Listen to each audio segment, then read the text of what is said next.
sejahtera bagi kita semua. Perkenalkan, nama saya Angelina Restandrani SPD, calon guru penggerak angkatan 11 Kabupaten Timur Tengah Selatan, Provinsi Nusa Tenggara Timur.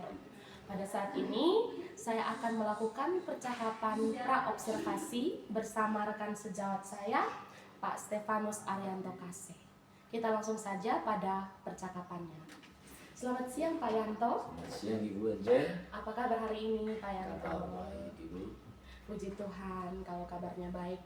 Nah Pak Yanto, pada siang hari ini seperti yang sudah saya sampaikan sebelumnya, kita akan melakukan kegiatan percakapan praobservasi, di mana tujuannya adalah saya sebagai rekan akan bersama Pak Yanto untuk menganalisis apa yang akan Pak Yanto lakukan sebelum proses pembelajaran, dan saya akan berlaku sebagai observer nantinya. Dan semoga percakapan kita hari ini akan meningkatkan percaya diri, juga Pak Yanto bisa lebih siap untuk pembelajaran pada esok hari. Pak Yanto tidak sibuk kan pada saat ini? Saat ini tidak sibuk Ibu. Baik, Pak Yanto, kita langsung, saya akan menyampaikan beberapa pertanyaan. Pertanyaan yang pertama, Pak Yanto, kira-kira tujuan pembelajaran apa yang nanti Pak Yanto ingin capai pada proses pembelajaran? Baik Ibu, untuk pembelajaran saya yang berikut ini kebetulan berkaitan dengan teks, dan kami akan fokuskan pembelajaran kami pada teks deskripsi.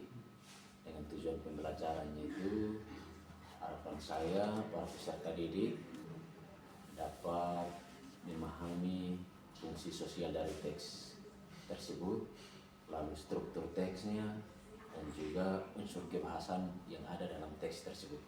Baik, berarti tujuan pembelajaran yang ingin dicapai oleh Pak Yanto dari peserta didik adalah mereka memahami fungsi sosial dari teks deskripsi, kemudian struktur teks deskripsi, dan juga unsur kebahasaan dari teks deskripsi. Baik Pak Yanto, dari tujuan pembelajaran yang dicapai, kira-kira area pengembangan apa yang ingin dikembangkan dalam proses pembelajaran nanti? Tentunya sebagai seorang guru, fokus penilaian kita bukan hanya pada pengetahuan dan keterampilan. Jadi salah satu fokus penilaian saya untuk peserta didik itu ada juga penilaian sikap peserta didik, yang di dalam pembelajaran ini nanti saya memperlakukan kegiatan diskusi kelompok, sehingga saya akan mengambil nilai sikap mereka ketika melakukan diskusi di dalam kelompok. Baik, luar biasa Pak Yanto. Jadi mereka akan dibentuk dalam kelompok diskusi, kemudian Pak Yanto akan melakukan penilaian sikap. Itu mungkin masuk dalam pembelajaran sosial emosionalnya. Baik Pak Yanto. Nah selanjutnya, kira-kira model pembelajaran apa yang digunakan dalam pembelajaran kali ini? Model pembelajaran yang saya pilih di sini tentunya di dalam itu model pembelajaran yang terdiferensiasi dengan pendekatan TRL, Teaching at the Right Level, yang mengutamakan kebutuhan peserta didik lah. Oh ya, baik. Jadi model pembelajarannya itu TARL tadi ya, Teaching at the Right Level. Kemudian mungkin pembelajaran berdiferensiasinya masuk pada strateginya. Strategi.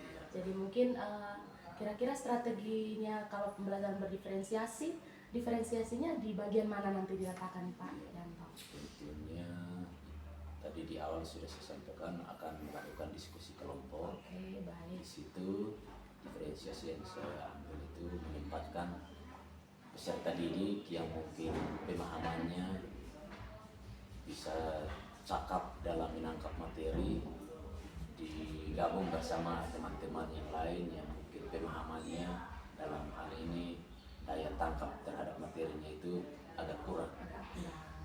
Baik, mungkin dia masuk dalam diferensiasi proses ya Pak. Ya, jadi di mana nanti ada anak-anak yang cakap membantu anak-anak yang mungkin lebih lambat untuk menangkap materi. Nah, Pak Yanto, dari strategi ini kira-kira Pak Yanto bisa membayangkan masalah atau tantangan seperti apa yang mungkin akan timbul? Baik, tentunya dalam menghadapi keberagaman siswa peserta didik yang ada, otomatis masalah pasti ada atau hambatan itu pasti ada, tentunya ada. Terlebih di dalam menentukan media pembelajaran, lalu metode pembelajaran. Sehingga cara yang saya pilih, yang saya ambil untuk mengatasi hambatan saya itu adalah mencoba merancang materi dalam bentuk PowerPoint.